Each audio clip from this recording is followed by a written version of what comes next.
This video is to show the way that we're using distributive property in our current math class. So the distributive property basically says that if you have a number and it's multiplied by the sum of two other numbers, and of course this could be subtraction as well as addition because they're basically the same thing. But if you have a number multiplied times the sum of two numbers, then that outside number distributes to both of the numbers inside, and what you have is that outside number times the first one plus that outside number times the second one. So as an example, if you were trying to figure out what is 6 times 47, you could say, oh, well, 47, that's just 40 plus 7. So that's the same as 6 times 40. Let me do it down here. 6 times 40 plus, and that 6 distributes also to the 7, 6 times 7. What this does is it allows you to, in your head, pretty easily do each part. You go 6 times 4 is 24, but there's an extra 0 there. 6 times 7 is 42. Add those together. 4 plus 4 is 8, so 282. Now compare this to what you'd get if you actually just did this longhand. So you have 47 times 6. You're still going to get 6 times 7 is 42, because what do? You go 6 times 7 is 42, carry the 4, and then you're still going to get 240, because now you say 6 times 4 is 24, but I don't write down 240. I'm going, okay, 24, and so in my head I'm thinking 24, add 4, but both of these are in the tens place. That's 24 tens. That's 4 tens. So that's a total of 28 tens, which is why you go, yeah, 24 plus 4 is 28, and you put it there, 28 tens.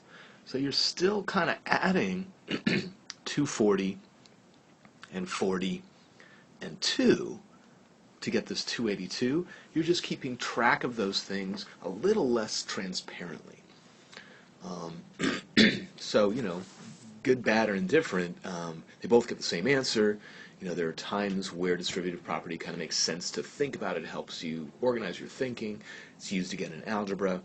But I want to give an alternative way to write it rather than, the 6 times 40 plus 7.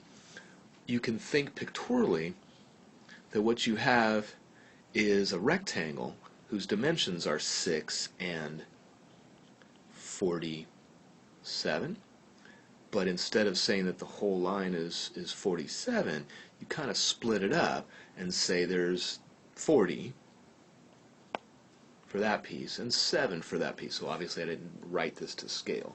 What that does is it allows you to say, well, the whole rectangle that I'm trying to figure out is a 6 by 47. That's its area. But I'm breaking that up into two pieces, the 6 by 40 and the 6 by 7. So as a way to organize yourself.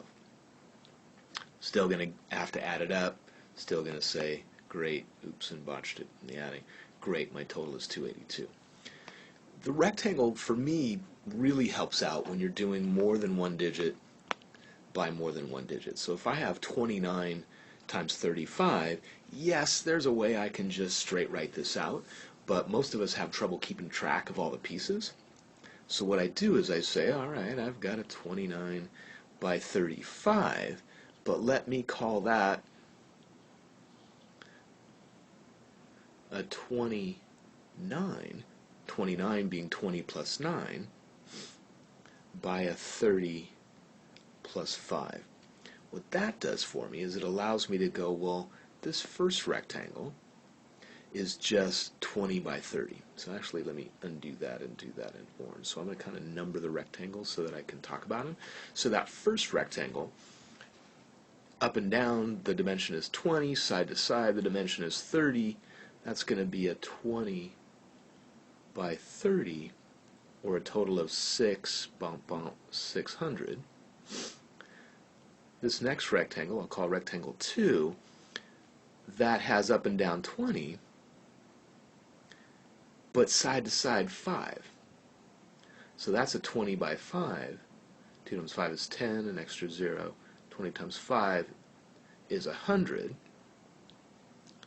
This third rectangle, as you can almost see in the right here, it's a 30 by 9, or a 9 by 30 if I'm doing the up and down first and the side to side second. So 9 by 30, that's 270, 27 with an extra 0 attached. 270. And finally, the last piece of this whole thing, rectangle number 4, is a 9 by 5.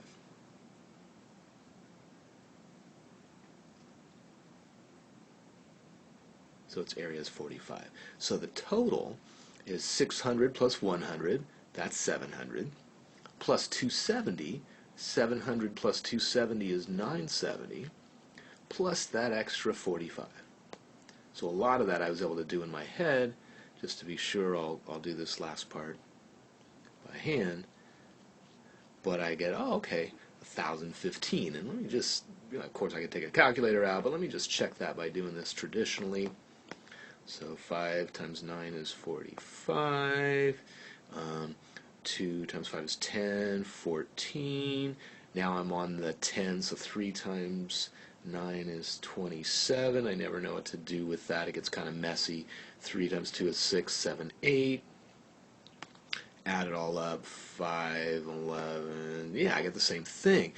But notice it gets a little messy.